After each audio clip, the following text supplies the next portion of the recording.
This is my first ever live stream, and so you guys are special because we learn, and I keep challenging my students. Yeah, like you keep stretching to new territories. This is definitely a new territory for me. I never considered that I could be a YouTuber. I'm not even sure if I am. It's a new title, but I'm a curious person and I like challenging myself. So welcome all of you, and whatever cliches we are having, I hope you will understand. So Ruth was really kind to be here and answer all the questions. So we will go to all your questions in a few. But Ruth, can you walk us through really briefly na haraka? Just tell us, how did you apply? Because we did an episode with you, and some of you guys, already have been posting content. You can go to my videos on my channel and scroll down to episode number 1. Ruth was kind to be a test experiment. She was my first invited guest, and she talked in depth about the Rhodes Scholarship, how she got to know about it, and even after getting the shortlisted, going for the interview, and even post-interview, and all those things. So you can watch that. It's 1 hour, 30 minutes, I think. But just, Ruth, now, just give us really, 3 minutes. How did you get to know about Rhodes Scholarship? And then and mostly just focus on the tips and strategies that personally you used to make your application stand out, and then talk about referees. And then from there, I think we can just now go to Q&A so that we are able to answer particular questions that audience have. Yeah, certainly. Before I go directly to answer your question, Gladys, I think it's important to set the tone for those who are joining today. In case there's someone who's joining and they already feel cut out because of the age, please stick through. There's so many things for you to actually pick from this conversation, and we'll try broaden it. Having said that, how did I come across the Rhodes Scholarship? I must mention I had hardly graduated from my undergrad. So in my 3rd year of undergraduate, I started harboring this idea of I need to go into graduate school. That's because I developed deep interest in some things that I was studying in class. My background is in international relations. So, and also I had good mentors who encouraged me to consider.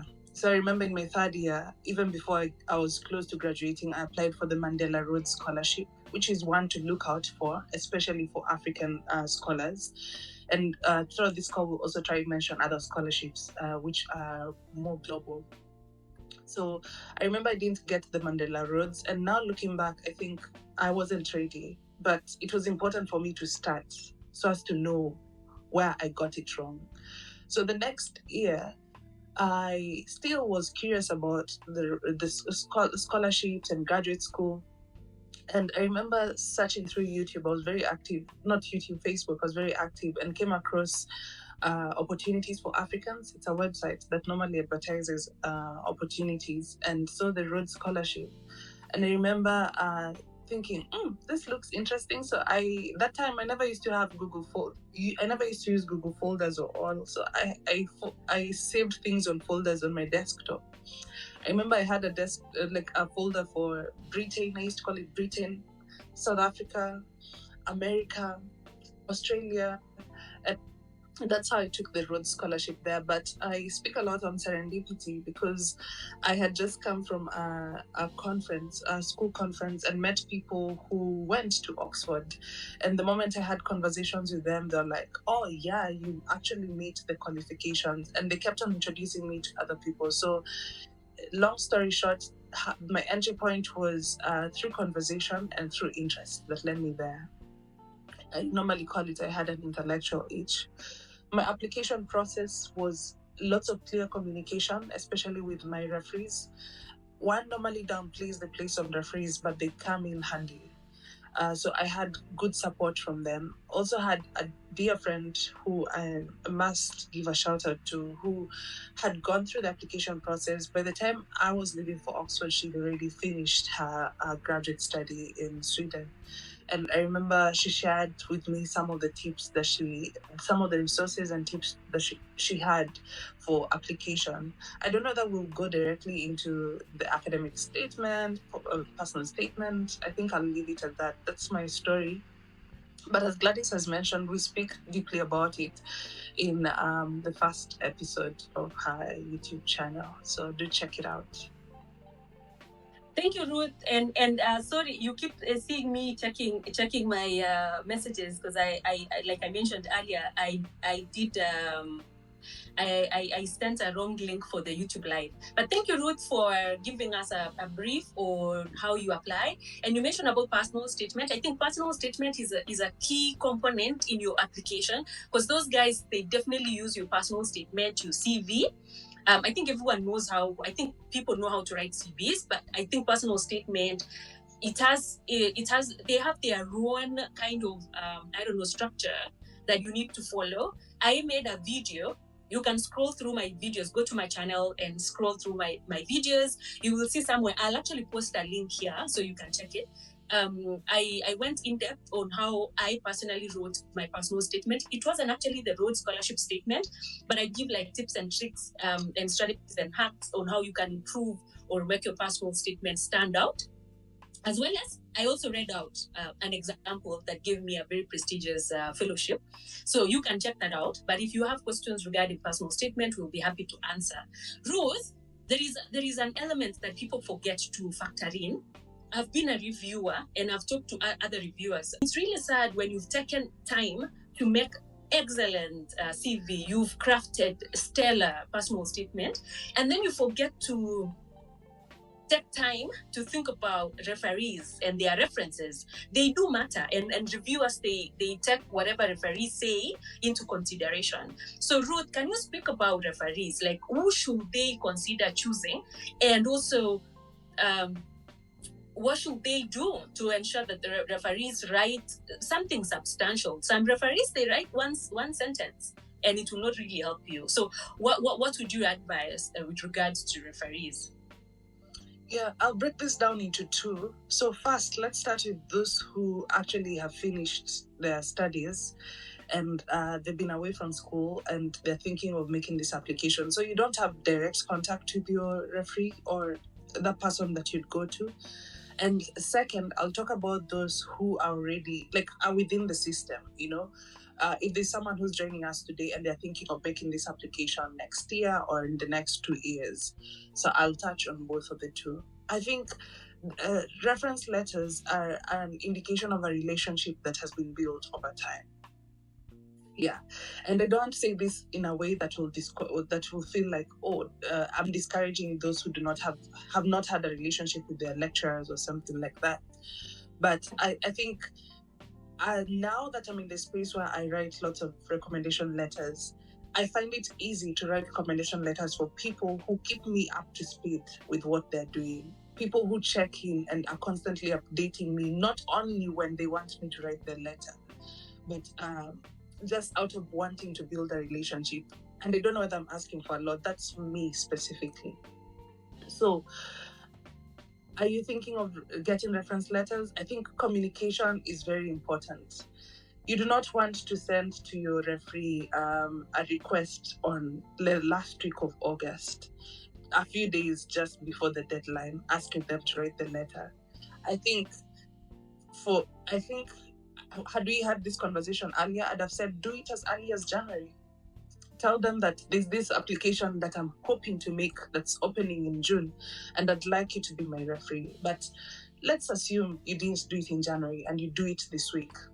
Do it this week, coming week, or soon. Reach out to them if you can meet them in person, that would be great. Request for a coffee, but I know when I say request for a coffee, that's such a UK thing, a UK culture. Request for what seems culturally appropriate where you are. If it's sending an email, send them and say, hi, I'm considering this application, applying to Rhodes Scholarship. I meet the criteria here and here. This is what they asked for me. Download the guidance for referees. It's all these resources are online. download the guidance for referees, send it to them as an attachment.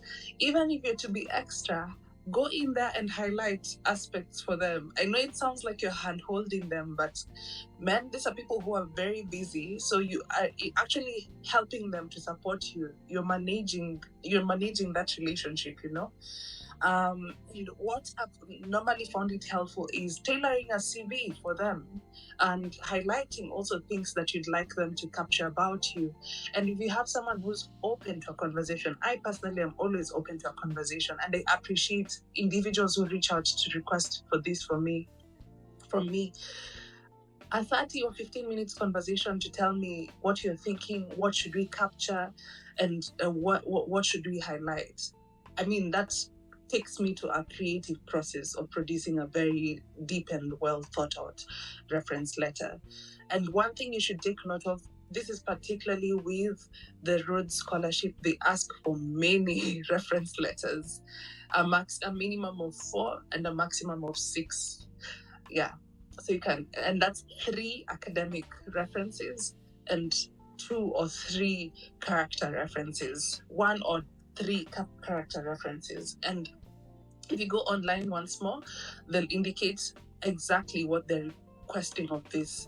So the academic reference, this is someone who can speak to your intellectual ability. I don't know whether that's the right word to use, but someone who can speak to your ability to produce work of academic rigor, someone who ideally would have marked your work, and someone who will have had you participate in class, you know, the way you express yourself, or someone who might have been a supervisor or molded your becoming as in the academic space. Here, you do not want to go for someone because they have a big name. If they have a big name and you have a relationship with them, or they do know you, go for it. But a mistake that most of us make is, oh yeah, he's the president, like he's known, I think he'll elevate. No, that doesn't cut it. You want, if they have the big name, even better, but if they know you, even best. Yeah, I'd rather you go for someone who might not be a renowned professor, but this person can speak with much depth to your ability. They can speak with much depth to your ability to be critical in class. But having said that, I'm not trying to say that top professors are not people to go to. And then for character references, here you do not want to choose your friends. I know you, one moment you sit down and be like, oh yeah, I have a friend, I have a family friend who can write for me. No. I'm not saying that it's opposed from choosing a friend. It's not allowed to choose a friend, but you want to choose someone who can speak to your character. And here you want to choose someone who perhaps has seen you in a workspace or like a community-based initiative. Someone who can speak to the other side of you that is not class-oriented. Yeah, and I think here we're going to answer at one point, Gladys, when you're coming to it, the question on community. Must I have had a community initiative? Must I have done this incredible stuff in the community? We'll touch it. And lastly, to end this, and I can go on and on, for those who are joining today and they're thinking of making this application, let's say 2 years from now or 1 year from now, first I laud you for being here and starting this process early. What I'd say is, start building a relationship with your lecturers. Seek actual and authentic connection with them, you know? And it's not that you're trying to be like a teacher's pet or something, a teacher's buddy, but you want to like seek mentorship from them and build that mentorship relationship. And perhaps, Gladys, that's something to another episode to have on how to build relationships with mentors and people who can ideally vouch for you in the future. No, I'm actually noting that down. Thank you for suggesting, and we'll do that. Yeah. I wanted to add one thing, Ruth, on the referees, and thank you for expounding on that.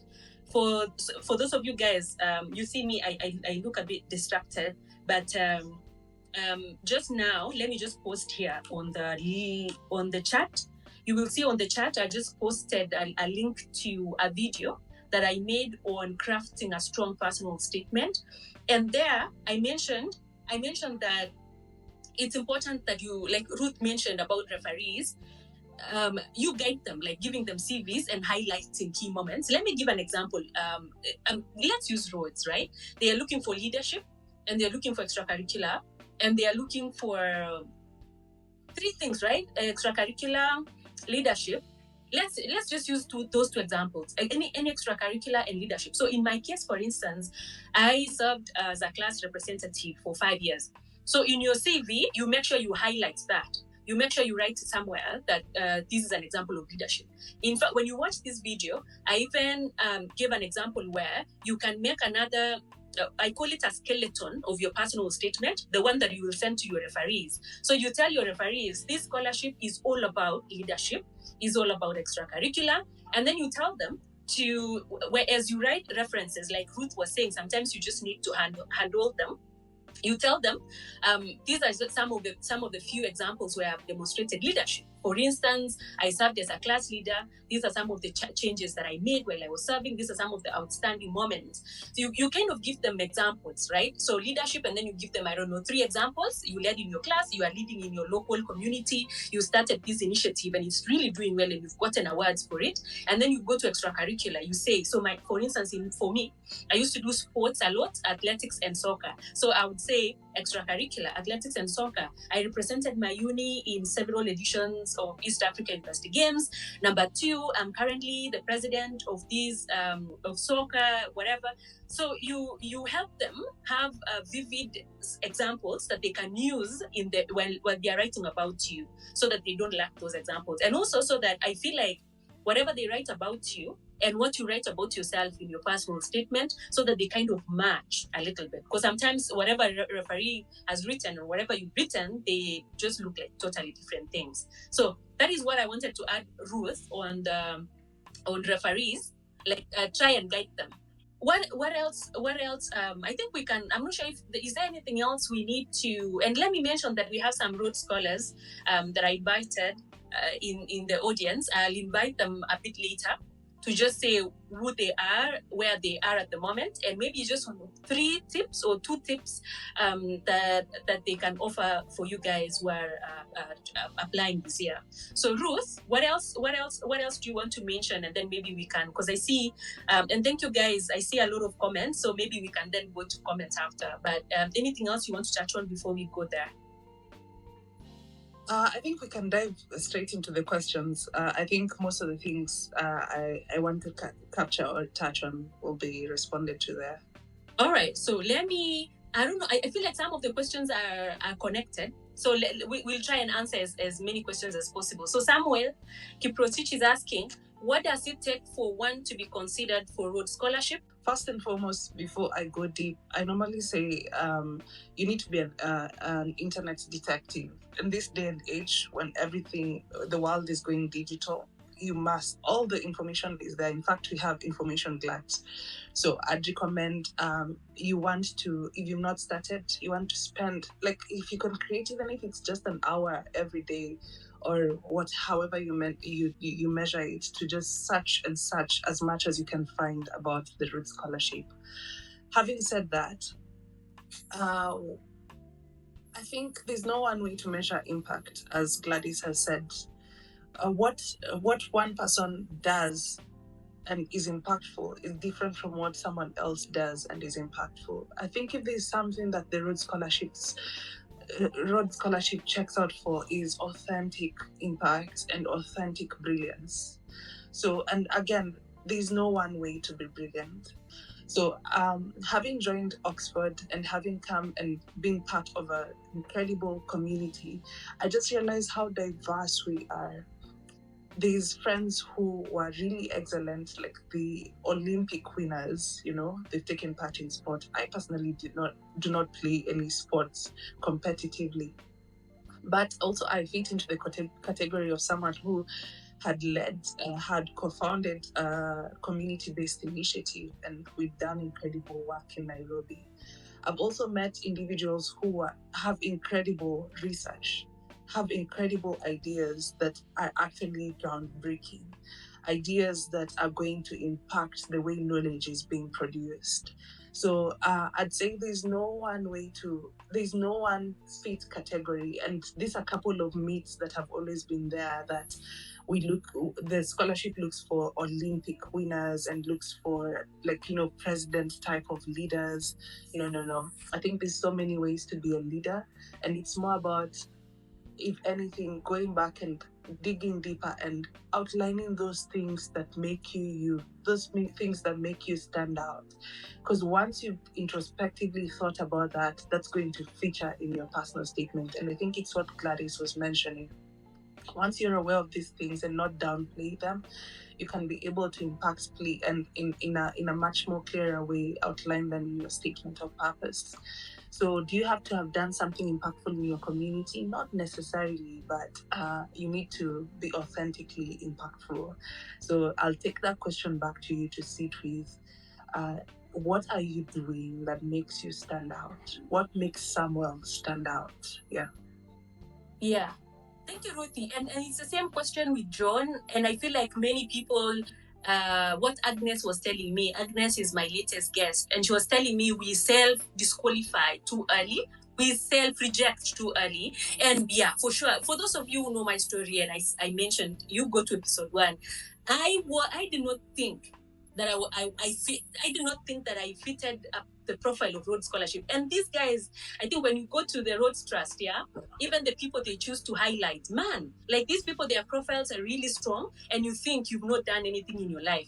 But like, that is them and that is their story. But when you, like Ruth was saying, if you actually zero down to your nuclear family, like John is asking, I'm sure you've helped a cousin, right, to, I don't know, apply for scholarship. And there is something you've done. Surely, there is something you've done somewhere. I think it's just that we see profiles of Rhodes scholars, or and then we feel like, oh my goodness, these people have done this, or they are like this, and then you self-reject or self-disqualify too early.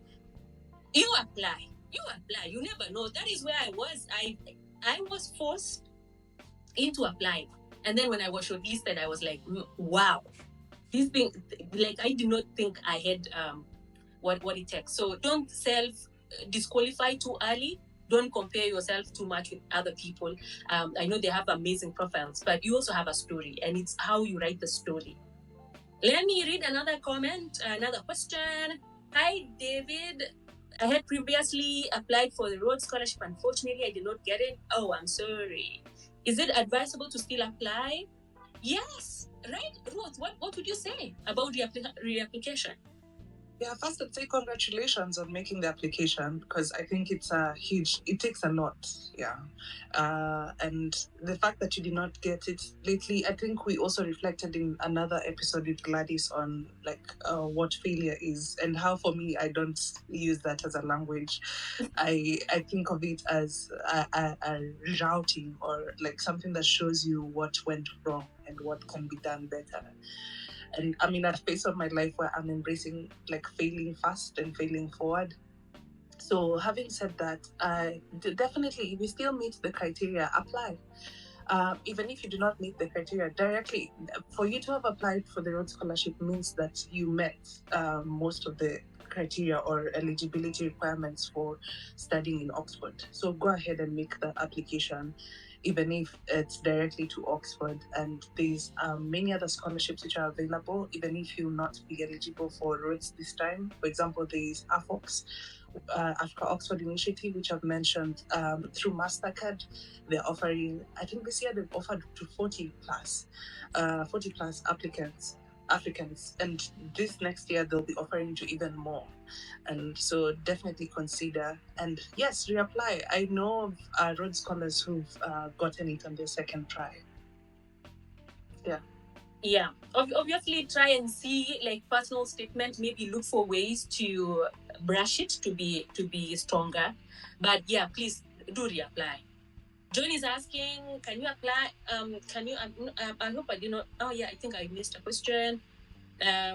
John is asking, can you apply directly for a PhD program? Yes.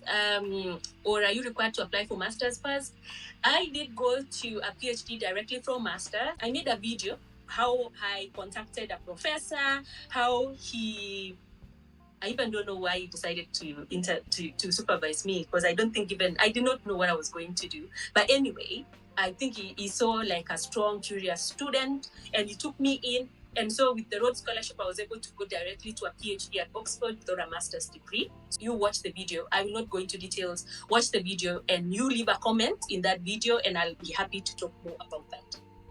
Still on the PhD, John is still asking how extensive does your research need to be, and is it a factor considered when applying? I would say when I wrote the proposal, you will see, I even shared in that link, John, I shared my PhD, my research no, is it the same? But somewhere in my videos, there is a video where I talked about PhD research proposal, and I was so shocked when I was told the PhD at Oxford that those guys were okay with one pager. It was just one A4 page. And I think the reason why I hesitated even considering PhD, I thought I needed like 50 pages. I mean, it's Oxford.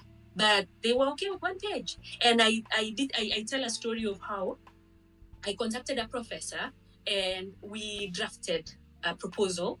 I did not know which area, like a specific research topic that I wanted to do, but I just knew that I wanted this particular area. So we drafted kind of a general proposal. So you go watch that video and then leave a comment in that video, and I'll be happy to pick it up from there. It's slightly different for people coming from social sciences and humanities. You cannot directly go into a PhD from undergrad. That's because of how different the disciplines are. You'll be required to at least do a master's and have an element of research training. So masters tend to be more of rigorous research training here. And then after that, apply for a PhD. And also, if you're coming directly, you have a master's already, and you're directly applying to Oxford, definitely that increases your chances. But let me just be honest, having been from this space and I understand how it works, I'd rather strategically, because I think again, applications is a strategic move that you're making. I'd suggest applying for a second master's in Oxford, because that gives you an opportunity to now come into this space and be able to interact directly with the professors, with the people who can be your potential supervisors. Because when it comes to social sciences and humanities and other perhaps non-science related fields, you need to be able to find someone who aligns with your work, someone who's already doing work that's related in that field, and someone who can support you throughout the process. And it becomes, and this will be the same person who will stand in a committee and be able to champion for you to receive funding. I just wanted to mention that. So it's slightly different for those in social sciences, and I think that creates a good balance here. Gladys comes from a science background. I'm from the social sciences. Yes, I'm not eligible for this scholarship. I'm 28 years. I hope to learn and share. So Peter, let me say, Ruth, I don't know if you read something earlier, and I know there are exceptions. So there are especially for East Africa. I'm not sure the eligibility criteria for East Africans. For Kenya specifically, the age requirement is even less. If I could read it, for East Africa, and again, all these things are online, so it's not like I'm sharing any new information. I'm just reading it directly. So for East Africa, this is the ideal age. You must be between 18 and 24. 24. Or for older candidates, and here there must be a justification of who the older candidate is. Most of the times it tends to be people who are coming from science, like medicine degrees, which are almost 7 to 6 years, or degrees which are longer, or extenuating circumstances that make you complete late. You must be under the age of 27. So, and that's the limit. And someone might stomp out there and be like, oh yeah, this Rhodes Scholarship is discriminatory or something. Some things go back to history behind how the scholarship was created and the reason behind it. Well, the scholarship has a problematic history, which we'll not get into today. I think we cover it in the episode that we had before, but it was structured to support students within that age bracket. And I know there's been lots of questioning around, can it be increased? I think the whole idea is they try to have a cohort that is almost uniform in terms of age. So I can imagine there's already disparities at the moment because scholars from the West tend to be like 19 or 20, very young, and then you have someone who's 28. There's almost like a bit of disconnect. That could be an argument that they make. But having said that, and perhaps I'm speaking from privilege, I came in when I was 22 or 23. I acknowledge I speak from privilege. I want to mention that these scholarships which do not have an age restriction.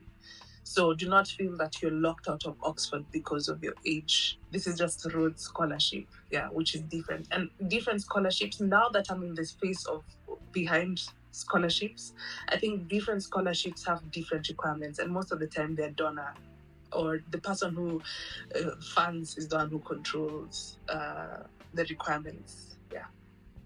That's the best way to go about writing personal statement. When I look back, I do not know. And it's something that I've been taught or I've been told. Two most important things that I don't think I knew when I was writing my Rhodes personal statement. There is this idea of showing and not telling. When I read my Rhodes Scholarship statement, I was just putting out statements. I was like, oh, I'm a leader, full stop, or I love sports. That is not enough, because anyone can say that. Anyone can say, I want to change the world. But really, what have you been doing already that shows that you want to change the world? So something like in leadership, instead of saying, I'm passionate about leadership and full stop, you can say, so that is telling. If you say that, you are telling. Showing is saying, I'm passionate about leadership. For instance, currently, I'm leading a group of 10 students and I've done A, B, C. I've even gotten an award or recognition for this. Now you are showing us. And it's more believable. So so showing and not telling on top of my list. And then number 2, quantifying. This is something really profound. And Ruth, I think you already know this story. When I was writing my personal statement for Schmidt-Science Fellowship, which I think we'll talk about in another live stream or another episode, I wrote my personal statement and then I was sending, like I mentioned, it's a skeleton of my personal statement, and I was sending it to one of my referees. And then mostly just for them to help them write reference. This referee emailed me saying, Gladys, I know you personally, and whatever you've written do not match the person that I know. Like, you actually more amazing in person than what you've written. And mostly because I do not quantify. So for instance, they wanted me to quantify about the Rhodes Scholarship. So I had just written that I'm a Rhodes Scholar from Kenya. That is not enough. And especially because they might not know a lot about your constituency or your country, right? But if you say, I was selected one of the only 2 scholars from Kenya out of 2,000 applicants, that tells a different story. And it's the idea of quantifying, putting percentages. If you are top of your class, don't just say, I graduated with first class honors or a strong second upper. How many students were there? Because if you are top of 4 students and top of 1,000 students, those are different scenarios. And so try and quantify percentages and numbers as much as possible in your story. I definitely, of course, recommend the video Gladys has mentioned. But just to mention, I like the aspect of showing and telling. I have engaged with that on creative writing basis. So in creative writing basis, I remember us being told, instead of saying she was very angry, that's you're telling me. Showing is she threw that mug, crushed it against the wall. Like, we are there, we can see it. But that's creative storytelling. And my approach to my statement, personal statement, was actually through narrative, creative storytelling. So I'd say, what's the best approach to go about writing the personal statement? So now the scholarship has changed. They require for 2 statements: a personal statement of not more than 1,000 words, I think, and an academic statement. So the personal statement is where they want to hear who Amla is. And here I agree with Gladys, and also I add, you want to authentically present yourself. Of course, there's templates on how to go about it, but again, I'm off. There's no one way to write a personal statement. Of course, they'll give you guides. Like right now, I was just going through, they have guides of what to include in your personal statement. So they ask you to talk about one challenge that you overcome and how you went about it. They ask you to talk about leadership. I'd say sit with those questions right now and keep on thinking about them. I normally encourage people to have a journal when they are thinking of big applications. Even for me, I still use it today when I'm thinking of any applications I'm about to make. Indicate those questions and have them constantly think about them as you talk with people, as you read, as you reflect. Think about them, and we want to outline everything. We want to show everything that speaks to that. Overcoming challenges. Write all those experiences that you had with overcoming challenges. Flesh them out over time. By the time you get to August, you'll have a really good draft. Here's the benefit of time also, allowing things to simmer. So I'd say authentically approach that statement of purpose. Personal statement, there's no one way to write it. Bring in you. I personally, if you read my statement of purpose, it reads like a story. A personal statement. And academic statement, because I've seen no one has asked about it. Here they want to see, I remember it standing out for me, that you can be stretched academically. That's the word that they're using. That's because, let's be honest, getting into Oxford itself, and I'm not saying this to make it look hard, it's very competitive.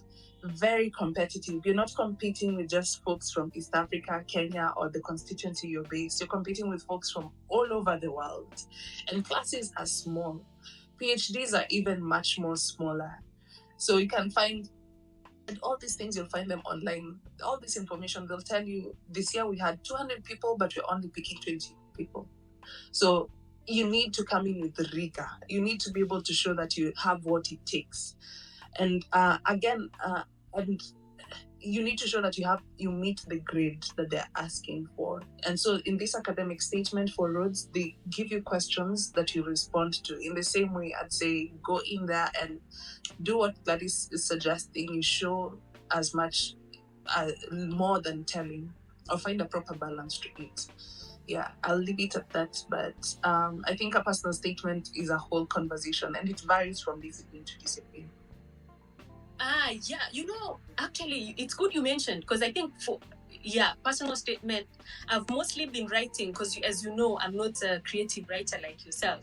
So I tend to be more of, I don't know how you would call that, more of reporting what I've been doing and kind of giving stories behind, or I don't know, like what inspires me, what I dream to do. So it's not so, but yeah, thank you for bringing that out. And while you were talking, I was trying to look for the three, were there 3 questions that Rhodes Scholarship, and they are now starting to ask guided questions, and so it's no longer open for you to just write whatever. So you also have to pay attention to that. I think last year, last year, I suppose, I think there are quite a number of students who didn't read or didn't consider, and they just wrote things that it was, yes, a very good story of your life, but then it did not answer the questions that they were asking. Do you mind reading those? Do you have them with you? The guided questions you need to consider as you write your statement.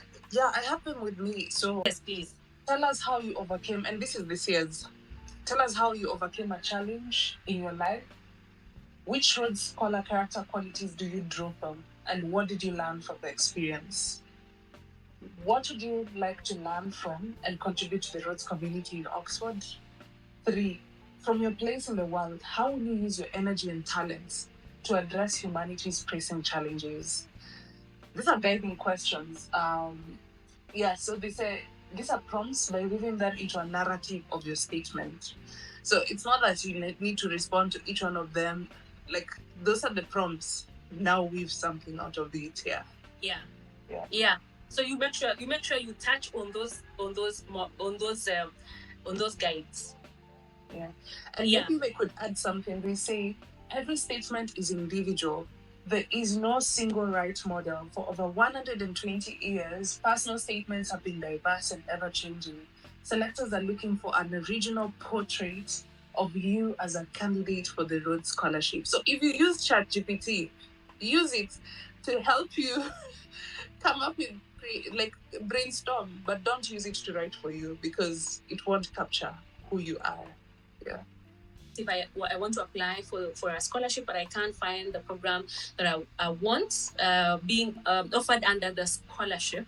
So if you cannot find the program at Oxford, because Rhodes Scholarship is only taken at the University of Oxford, I think you can either try and do something adjacent to what you want, or maybe just like Ruth mentioned, there are so many other scholarships, and I think we'll talk about towards the end. You can then apply to go through a different, you can apply to either adjacent course at Oxford or apply to something, to another university, if you really want that course and it's not at the University of Oxford. Ruth, what do you think? Yeah, first, not to reduce your experience, Maureen, but I'm slightly, and I understand that actually you can go through all the programs offered in Oxford and find nothing that's of your fit. But I think there's a lot that's offered, and the restrictions that Rhodes has they're very little. They actually allow you to choose to do anything. They don't have control over what you can study. The few they restrict you from is you can't do a medicine undergrad, and they very few, and they outline them. So I don't know whether you've gone through. And a step to doing this is, again, guys, there's no shortcut to this. You need to be an online detective. So it's go to Oxford and check A to Z. They normally have all Oxford courses. And in case someone does not know, the Rhodes Scholarship only offers graduate study. But even there's a caveat, because you can do PPP. Oh, I forgot. I'm losing it, but it's an undergrad actually. There's cases where you can do undergrad courses here that are considered to be like you do them in graduate status, and all this is outlined online. If I start doing it right now, it will take us forever, but that's homework for you. So go to A to Z. I personally, I used to spend hours there just checking, and the more I check, I search and see molecular biology. I see. Of course, I can't go into molecular biology because I'm so away from that as a field. I see African studies. I click, read. I click. There's so much to see. After you've done that hard homework and you see, actually, there's nothing for me to apply here. Here's where strategy comes in, and I don't like that this is being recorded. But my strategic thinking will tell you, do this. Look at the courses and see what stands out, what's close to what you'd actually want. And if you really meet the Rhodes Scholarship and you think you'd make a competitive application, apply and indicate interest in that adjacent course. Once you come in, I think you can make a case to do the course in another university. Yeah, but you'll have to, at one point of your experience, do another course in Oxford. So I know of people who've done a course in Cambridge, who've done a course in Imperial College of London, or done a course, their first degree in Oxford Brookes, because it was best being offered there before coming back to do a PhD in Oxford. Yeah, I hope you will share some info as well on AfOx. Do you have more info, Ruth, on AfOx? Yeah. I have info on AfOx. I'm excited about it because I like the scholarship. I'm excited about the scholarship because it offers scholarships to African students and diversifies this space. And I actually have had the privilege of being an interviewer selector during the AfOx scholarships interviews. So the process of applying for AfOx is different. So you open the applications to Oxford will open in September, late September. And once you make an application, you don't have to make a separate application for AfOx. All African students who are given, who get admission into the university will be automatically considered for an interview with AfOx. So that's the time that they'll reach out to you. And so it will be more preparing for the interview. And what do they look out for is promising individuals who have from Africa, and individuals who are passionate about the field, their fields. So here your academic prowess won't be tested because you've already gotten into Oxford. You have an offer already. They want to check on leadership and your leadership skills, and also passion in your work itself. I will take you back to the website. Actually, go and just search Africa Oxford Initiative and explore. They're really good with the social media also, and you'll be able to see other scholars who've gone through it. They're good with LinkedIn. Do check out their LinkedIn also. And they do not have a cutting age limit such as the Rhodes. Unfortunately, they only fund 1 year master's programs. Excellent. Yeah, having mentioned AfOx, because again, I'm in the scholarship scholarship space in terms of my work. MasterCard Foundation has really offered lots of funding to universities. So Cambridge also has lots of opportunities for African scholars, and specifically they target. They have a number that targets scholars with disability. They also target scholars with a lived experience of displacement, so that's worth checking down. They also have. They also are working with Sciences Po in France, and they also have the same thing for African scholars with particular, and they really are open to receiving scholars with disability and also the lived experience of displacement. It's a requirement that MasterCard makes of them. Do check. University of Edinburgh also has massive scholarships for African students. So if you realize that your grades do not match Oxford, to check Sciences Po or to check Edinburgh. And I'm not saying this in a way to reduce the universities. They're brilliant. Yeah, but we do know that Oxford asks for a lot. Yeah, and we can navigate how to go about that. Let's say, for example, we didn't miss the grade and you can justify it. And is there another university I'm missing out? Those are the key ones in Europe. And just started masters at Dekut, Dedan Kimathi, and he wants to apply for PhD scholarship in about 2 years. So I'm not sure if Rhodes will, I think you will not be eligible in terms of age, but it doesn't hurt to start contacting some professors already, like just email them. I like what you do. I'm currently doing masters in Kenya in this area, and I really like your research, your research program, your research projects that you do. I'm hoping to join you when I finish my masters. You will be so surprised. This is also something that I learned, that it's not a one-way thing. It's not like they are doing you a favor. You're also doing them a favor, because some of those professors, they have a lot of funding and they are always constantly looking for quality students to take up projects. And so it doesn't hurt. You please email professors already, be in touch with them. You'll be surprised that they can even offer you funding. Some professors have money and they'll just tell you, come, and they'll support you.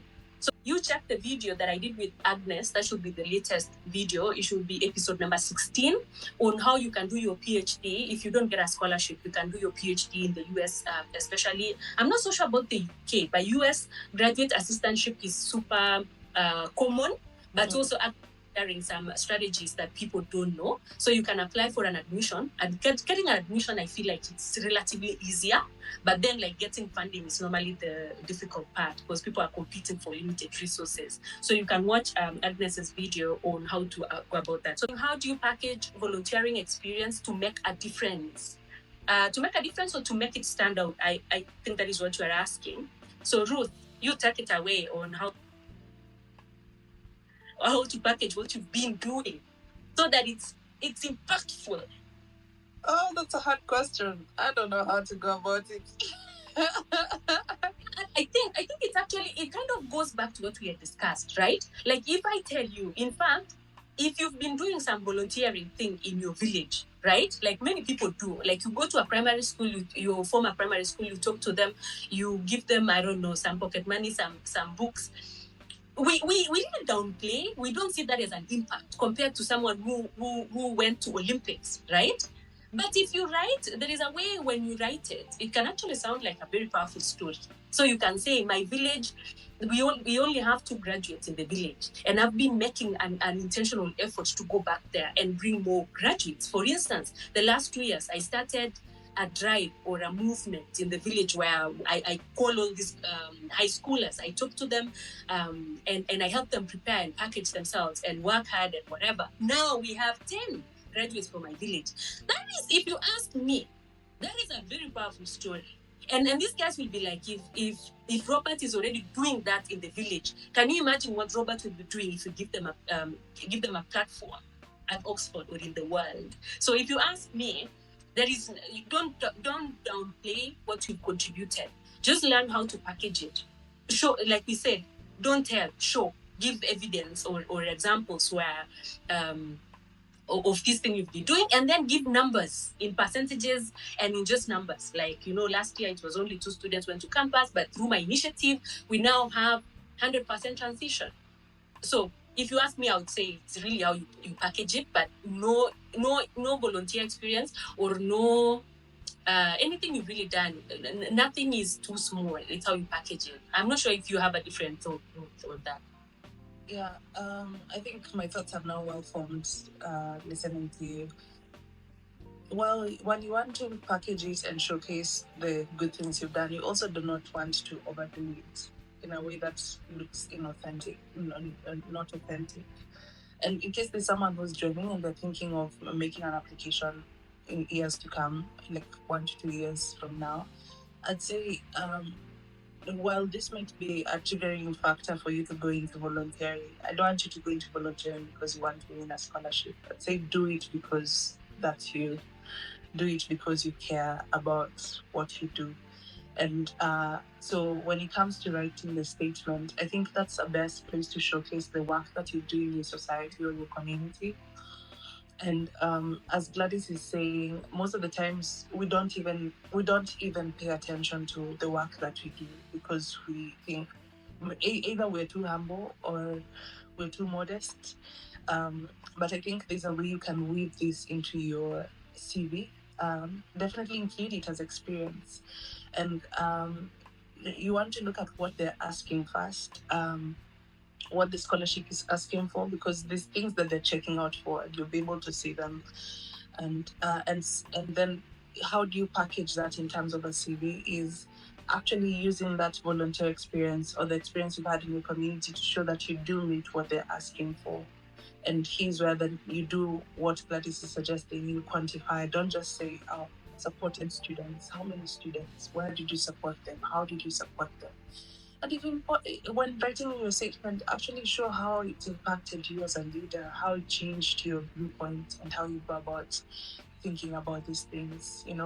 So for me, I to give an example, do you even call it volunteering? Perhaps it is really. So my friend Vinny got me into. She's such a brilliant young woman. She got me into a community-based initiative, and I became a co-founder. It's called Out of the Streets Foundation, and we were reaching out to street children. My main reason for getting into this was I felt like I had too much time when I was in undergrad, and I felt like I needed to do more. I remember sitting in my politics classes and history classes and reading about how incredible African leaders did a lot at such a young age. And I used to feel like I'm not doing as much as I could be doing, And one changing point for me turning point was walking along Kenya Archives and seeing they had this showcase of portraits, and they're showing these leaders and how they brought about independence. And it was young people in university. I was like, what am I doing? I have so much time. So for me, my going into the community was driven by that, but also driven by my religious beliefs. And so when it came to writing my statement of purpose, it had to feature because that's me. That was part of me. That informed how I move about life, So I'd say look at the questions they're asking and draw examples from your volunteering experience to respond to them. Yeah. How would you go about showing different aspects of your profile while still showing continuity? How do you show all the different aspects of your profile while still maintaining a narrative? And I'll take you back to the preparation process. Again, someone will say I'm forcing my idea on you. You find a way, but I always champion for a journal. Yeah, and that's once you read and it could be an online journal, a written journal. Once you read and know what they're asking for, start lining out things in your profile that stand out, that make you a match, And so once you identify those things, keep on reflecting on them, keep on revisiting and reflecting on them. Create time actually, like proper time, like 1 to 3 hours, where you just focus on this and see what are the interlinkages. How do I best want to package myself? If one person is to read my statement and then to step out of it, what one message or what tricky things do I want them to remember? And that's the narrative that you're building. And when I've been teaching writing classes, especially academic writing classes, and one thing that's normally of importance with this compared to creative writing is you need an outline, you know. So start building an outline of what narrative you want to create, and that will help you towards thinking about creating one line but still being able to bring in all the different aspects. So if I can remember I remember I started with, first I wrote a narrative piece. So I started with an experience I had from the work I used to do, and then build it down to my research and how it informs the kind of research that I do and my undergraduate study. Then flesh it out further to my work and how I envision myself in the future. Then brought it down again to the Rhodes Scholarship and the University of Oxford, and then widened it back to them. These are these are the things I've done, and I think being given this scholarship will enable me to even do more and get into a space to do this and this. So you can tell my work was grounded in the communities I serve, but also research. Yeah, so that was my outline, my backbone. Yeah, I'd say definitely have a look at the video Gladys mentioned. But I think there's need to check out also different approaches to the statement of purpose to help you come up with your own unique approach. Yeah. How long is the whole process of application of the Rhodes Scholarship? I think that varies with you as an applicant. I'm curious to hear how long Gladys's process was. For me, I started early, like when I saw it applied, but I took lots of breaks in between. I gave up a couple of times in between. But I was able to make the timeline, and I don't encourage last minute because mistakes can happen last minute. But I was submitting my personal statement like minutes before the deadline, but I don't encourage that. I don't, because things can happen. What if your laptop freezes and the hour just passes when you're looking at it like this? So I always encourage early submission. Yeah.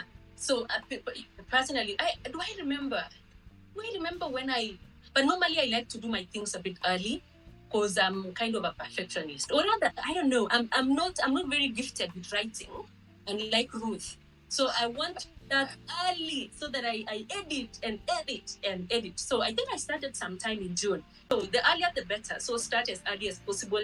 Personally, I would say the first thing you want to do is to just like Ruth, I think you had mentioned, just have a journal and write those things like in bullet points, things that you think makes you like authentically you, like note those things down, and then start watching. Like I've shared even go to episode 1 actually, how I applied, and then even from YouTube, like just listen or hear different perspectives or how people went about the application.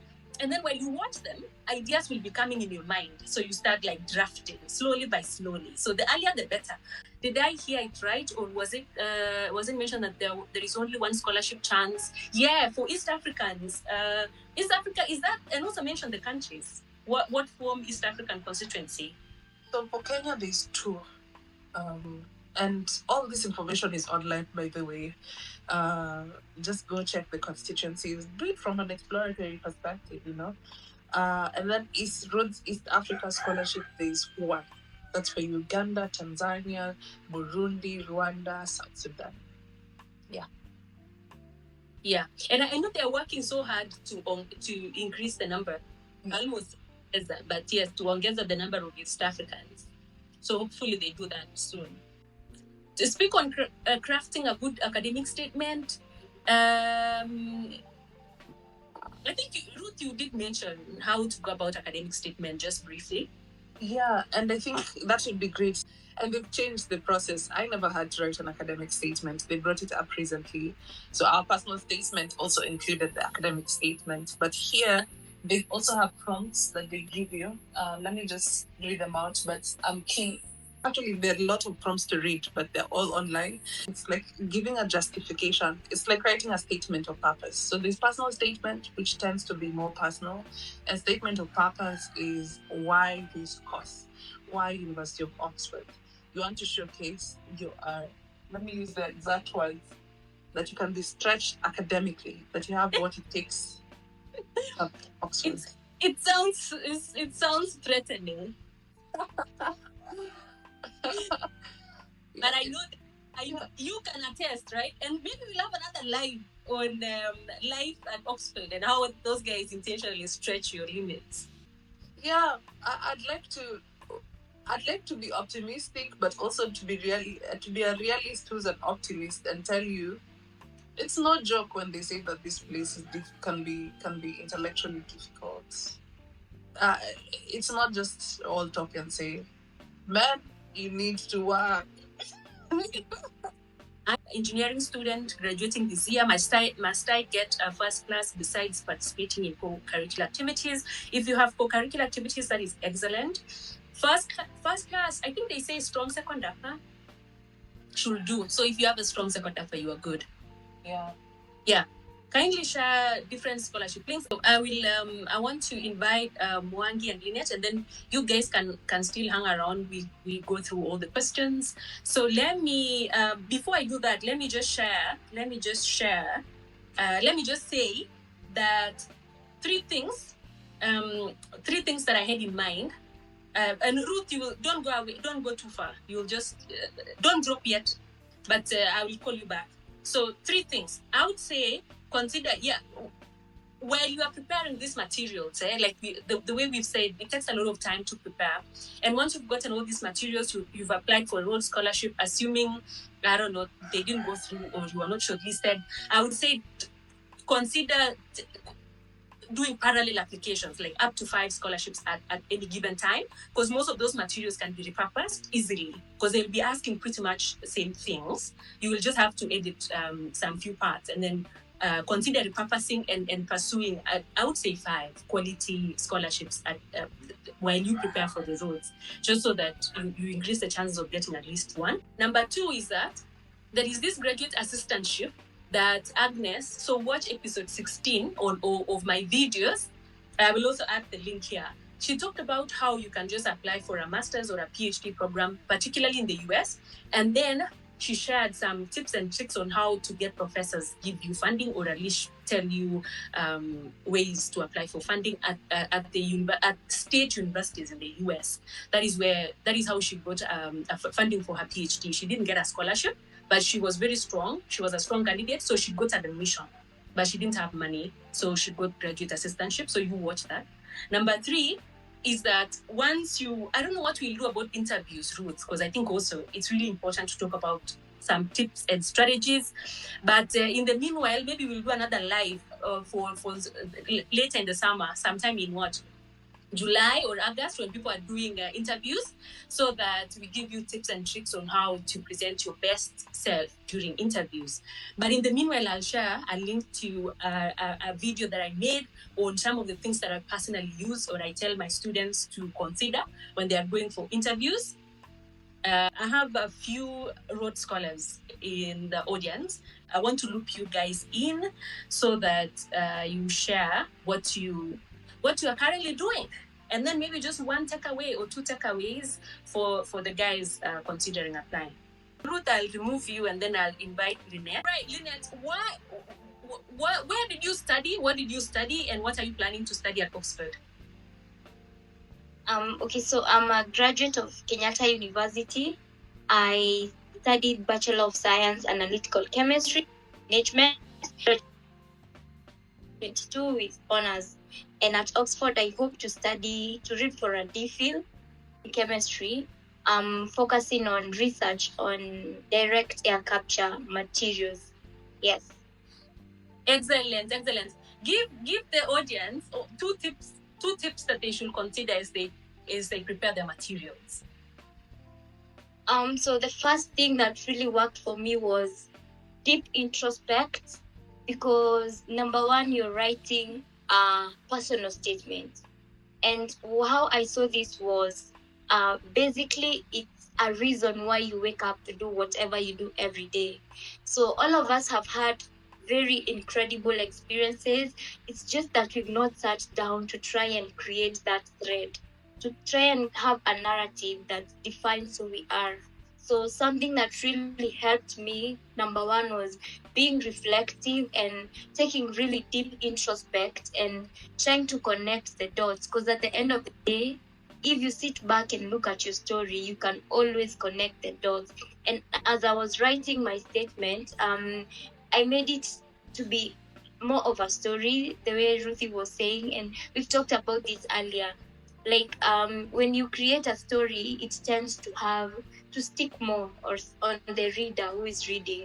So I focused more on depth over breadth, in the sense that you focus on something that you did and how did that impact your beneficiaries or something.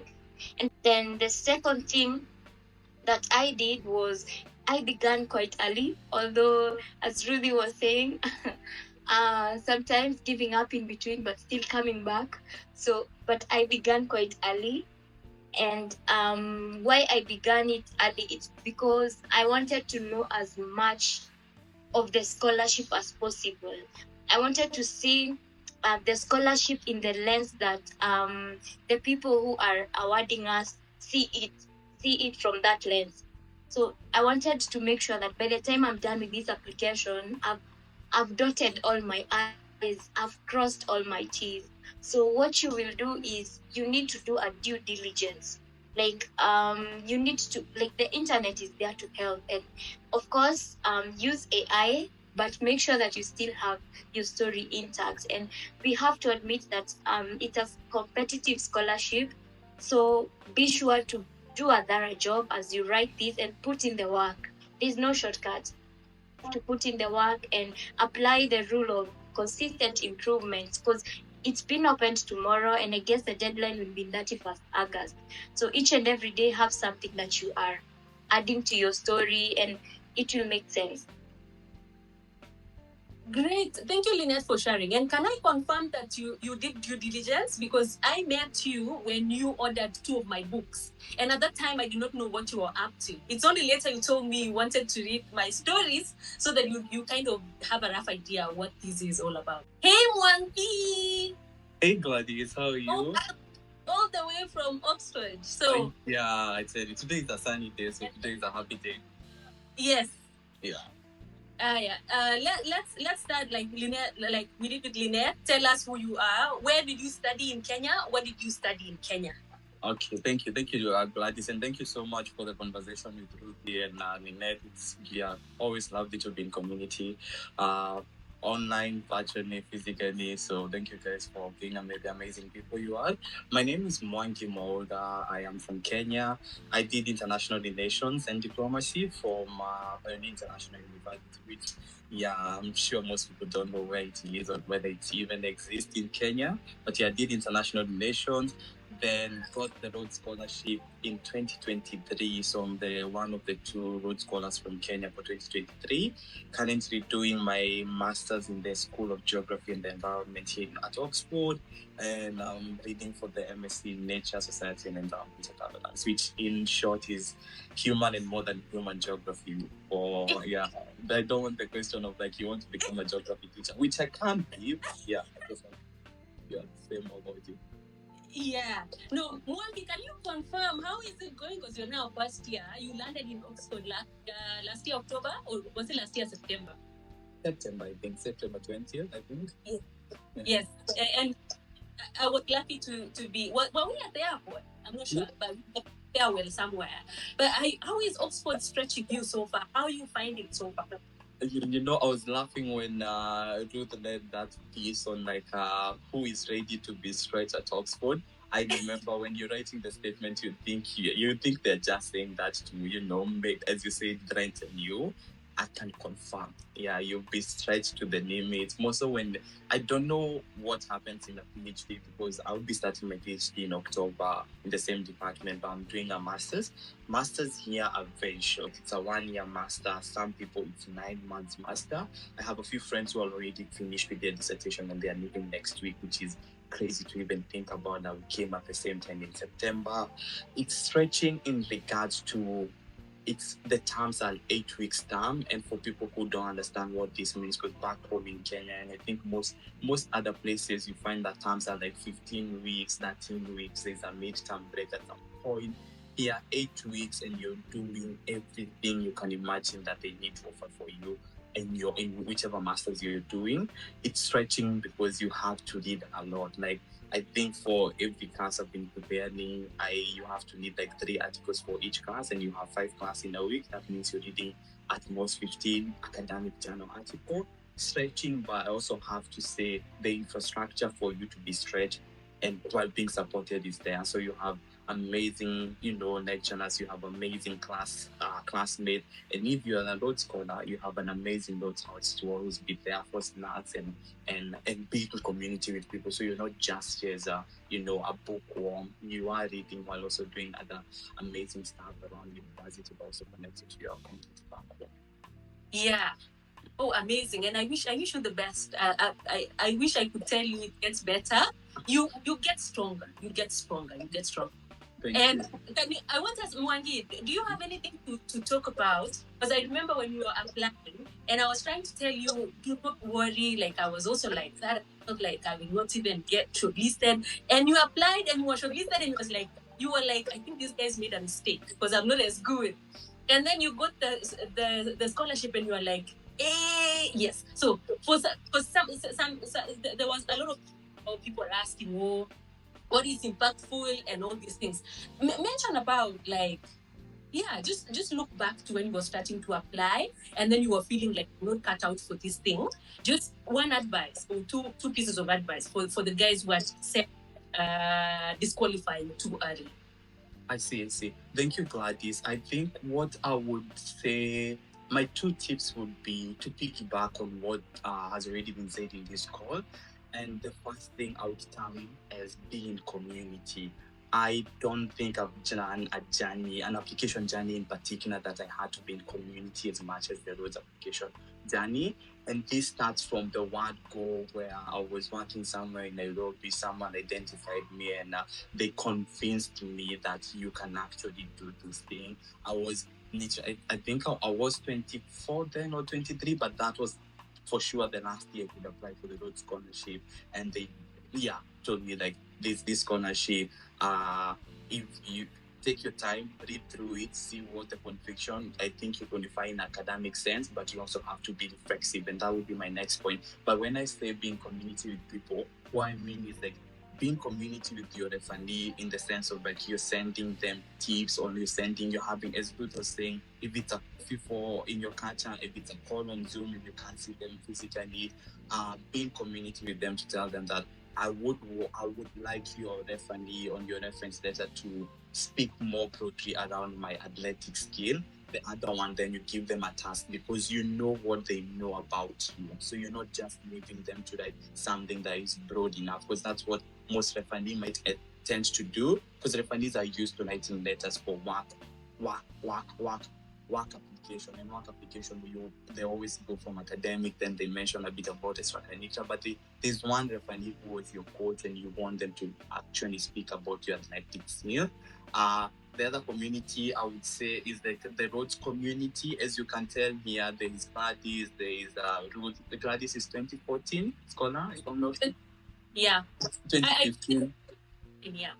Okay, yeah. Then there is Ruth, who is 2018, myself 2023, Dorcas 2023, Linnet 2024. As you can tell, there is a generation of Rhodes scholars. There is a Rhodes community of Rhodes scholars who are not in residence, but also those who are in residence that are always keen to chat with people who are applying. I think I've already had 4 conversations these past 2 months with people who are keen to apply this year. So reach out to people on LinkedIn, be in community with them, share your ideas. They will guide you on which colleges to choose, because again, Oxford is big and Rhodes as a community is big, take advantage of that community. And that community I would insist on is like being community with your friends. They will guide you, because this is a very effective journey. Now, as my second point, but as you do this reflective journey, you would want to be in community with friends who have known you for the last maybe 5 years, who will remind you of a certain activity you did, who will remind you of how brilliant or how good. You need that as a foundation as you do this reflection. That, and as Linnet is saying, you'll have doubts. So be in community with those 3 people. And my second tip would be, this is an effective journey. As you can tell, writing 5 or like asking for 5 recommendation letters and writing a personal and an academic statement demands that you think beyond, like, it feels like you need to stretch a point. If you did debates like I did myself, you need to stretch and show the bigger picture of what debate actually is. It's not just going to say a few words and win a trophy. You need to contextualize that, and that demands flexibility. So be reflexive, be in community would be my main tips for today, and also borrow everything that you had from this conversation. Thank you.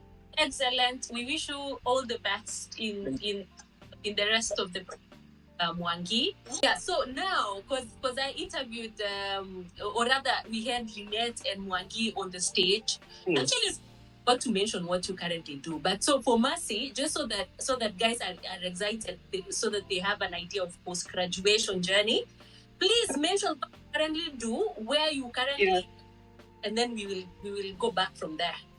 Yeah, perfect. Thanks, Gladys, for having us. So my name is Mercy Akot, a 2016 scholar.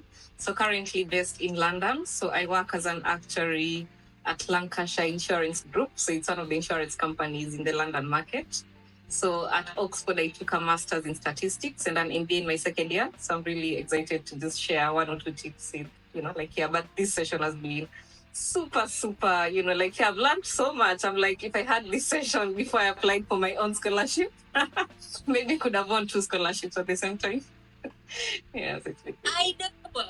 Do you know, Mercy? Like, the reason why I was excited to share these, to do this, even from tips. When I was applying, or maybe, I don't know, maybe we were not technologically whatever at that time. But like, I was just yearning to, I could see the Rhodes Scholars on Facebook, and they looked into it. But I just wanted to hear a voice over Rhodes Scholars. Yeah. I know that these people are real people, and they are really normal people. Yeah. Anyway, can you share? Let's just go directly. What you did at Oxford? If you look back when you were applying, and even if you talk about the tips you will offer the audience, can you say where you studied and what did you study? Yes. So I got a scholarship to do my undergrad at Strathmore University. So I did a degree in actuarial science. And I think, so Ruth has really touched on this. So for me, I think I bumped into the Rhodes Scholarship as, it was pure coincidence. Of course, looking back, everything makes sense. But, so I was looking for, my 3rd year attachment opportunity. Then I think I bumped into one of the actuaries in Kenya, and he happened to be a Rhodes Scholar. So he told me about Oxford. So that was when I think I was in 3rd year, and I was like, I think I want to go to Oxford. I think this life sounds really exciting.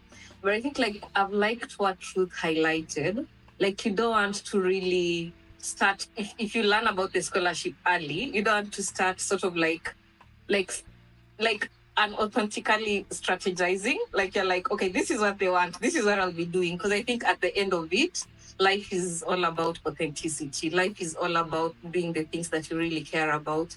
And, if that leads to the Rhodes Scholarship, so be it. If it leads to something else, then so be it. So I think for me, just ensuring you are not, extremely, just trying to tick out things. Because I think life will definitely catch up with you if you take that approach. And Ruth really highlighted that very well. And so just be you, present your authentic self. And probably the angle I'll bring is, probably it's just my background. So I am a maths person, I'm a numbers person. So writing those statements was such a headache. I'm just like, maybe just call me for an interview, tell me to tell you, but writing it down. But I remember my boyfriend at the time was really just telling me, if you don't write anything down, no one can even have anything to review. So it starts with that. Like, it's super hard for some of us, probably just your background or how your brain works. So for me, that was such a struggle. I would go to the library for a whole day, write stuff, delete, write stuff, delete. And I did that maybe for like 2 weeks. Then I was like, okay, now the deadline is coming. You have to do something. So I think appreciate that it might not be your natural strength, but you actually have the ability to do it. You might need to use more energy or just like approach it slightly differently, like, like Ruth and Co. But you actually will still craft a statement. So I think like just know that, some of us, it's not like our natural thing to do, but you actually can do it. You might need more time, and that's why early prep will come in really handy. Then, just present your authentic self. So if I give an example of my leadership. So my leadership was basically, I was module rep across some units in campus. And I proudly talked about it. I wasn't in the student council. I wasn't the president of I don't know what. Yeah, but for me, as long as I was doing that authentically, and that was my leadership, like opportunities I had at the time, I proudly talked about it. I was doing a bit of sports. I talked about it. So I think don't underestimate what you're doing. And I think most of the speakers have spoken about that. And just present your authentic self. Present your vision for, what you see in the next 5 to 10 years, given this opportunity. And just going back to, so I kept, maybe just given my struggle in coming up with the statements, I kept referring to what are they prompting for? What are they? So use those prompts extremely well. So just go back to them and try craft, just try respond to them, And at times it's just jotting down points, then you'll just find yourself beefing them into paragraphs. Yeah, so I think, for me, just authenticity, knowing that it can be a struggle for some people, but you have that ability to do it. You might just need more time. And just go for it. Okay, excellent. Mercy, thank you. I will not even add anything, but it's been a while since we were at Oxford, but if you were to choose one word that summarizes your experience at Oxford, what would you say? That's a very big question. I feel like we need a whole sit down, Gladys. But I think how would I describe my Oxford experience? I think I'm tempted to state, I look back at it with so much grace, and probably it will make sense, one day when you have that proper sit down. But I think for me, it was sort of that thing that you really wanted, right? And you actually got it, but life threw another curveball that you had to deal with it during that season of your life. So for me, I think I look back to it and just I don't know, it's just grace. So for me, grace is what will describe it, and it should make sense one day. Okay, grace. Yeah. It makes sense. Someone is asking, please talk about the 2 courses under Rhodes. Is it a master's and PhD? Do I apply for both at the same time in November, January application cycle?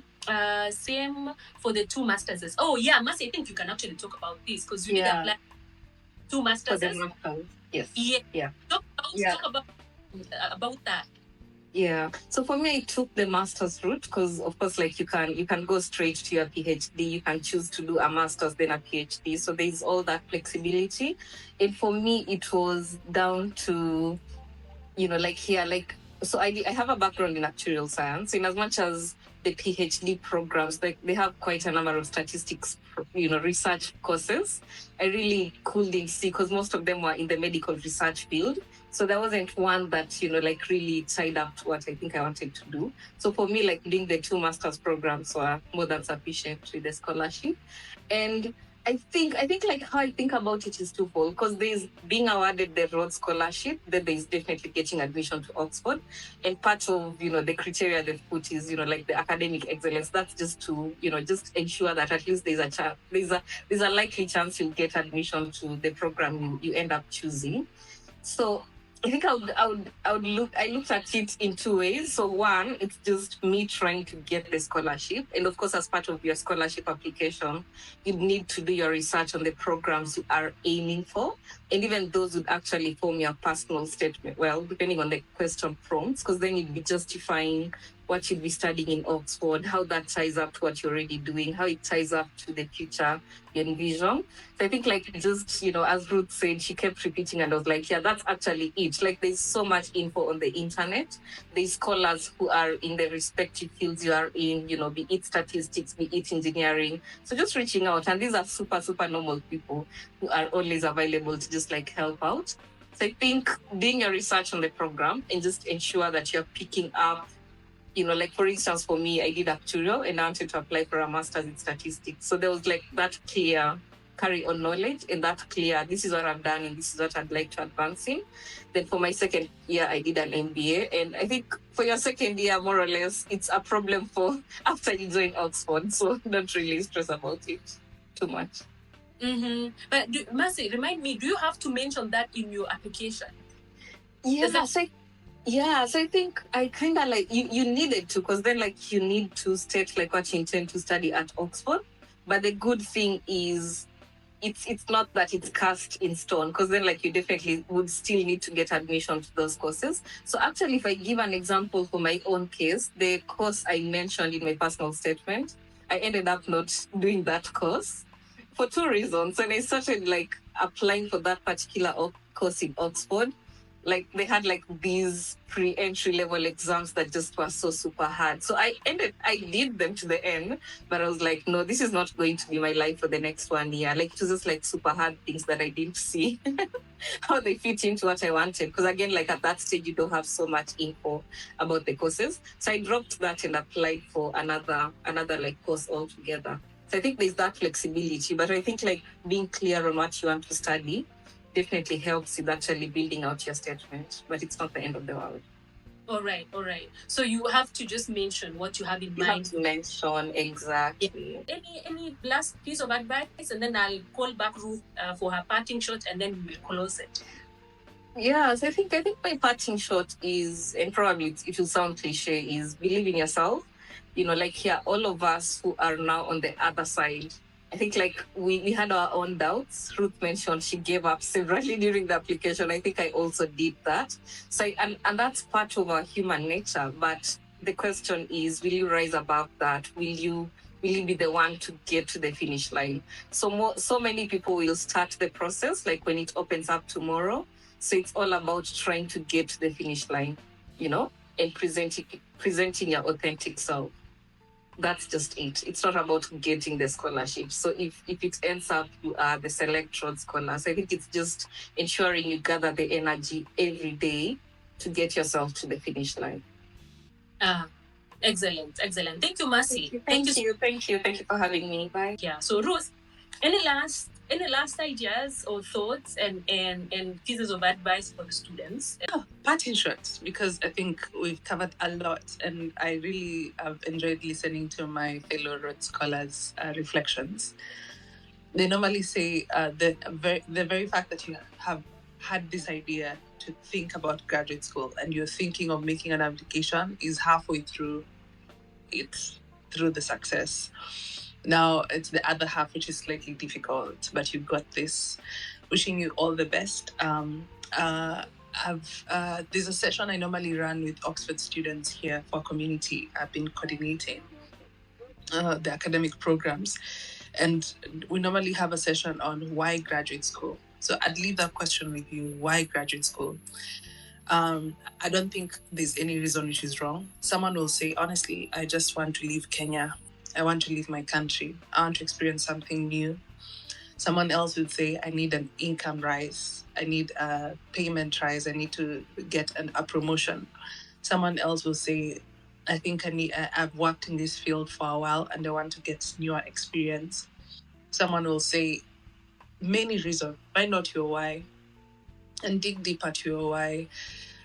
Well, of course, I want to just run away from my country. Run away in loose sense. I'm not talking in post sense. In loose sense, I want to earn more money.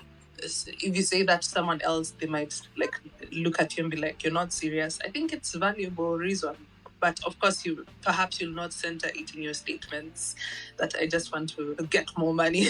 Rhodes offers good money, more than what they'll pay me in Kenya's entry level. Have it at the back of your mind. Let it guide you. Let it push you through during those times you're almost giving up. Graduate school is beautiful. It's an amazing experience, especially if you're looking to be stretched in immense ways. If you're looking to further sharpen your learning curve, I think Oxford is an ideal space. But if there's someone joining today and they feel slightly discouraged because they feel like they don't have a best fit for Oxford, well, I did study here in Oxford. I don't think it's the only best institution. And that's something else. As you're thinking about why graduate school, think of where. And when you're thinking of where, you want to look at these institutions. For me, I didn't have this insight really. I think I moved with lots of ignorance, and sometimes ignorance is bliss. But now, with the spirit of hindsight and retrospect, I normally encourage people to think deeply. Sometimes you don't even have clarity around this, but what kind of learning space do you best thrive in? Most courses in Oxford, especially for masters and social sciences, they'll speak for that, tend to be quite theoretical, theory heavy. And maybe you really want to go into something which is more practical. Be honest with yourself, and maybe you'll best thrive in a different institution. Well, having said that, I realize Oxford itself is a brand. Now that I work in Oxford, it's much more clearer to me that it's a brand that many want to be associated with. And I don't want to sound like I'm telling you, oh, it's not the only place where you can thrive at. But I think these are very difficult and worth conversations worth having. And of course, you can't prepare so much for Oxford without being here. But I think I'm going ahead of myself. 2 questions, parting shots. Why graduate school? Where do you want to do it? And yeah, please remember to be an online detective. I personally best work and best support people who reach out to me who have already done the work. And it makes it easy for me to support them. Yeah, thanks. Excellent. Thank you so much, guys, for tuning in. Until the next live. Bye. Bye. Remember to subscribe. Oh, yeah. And share with your friends.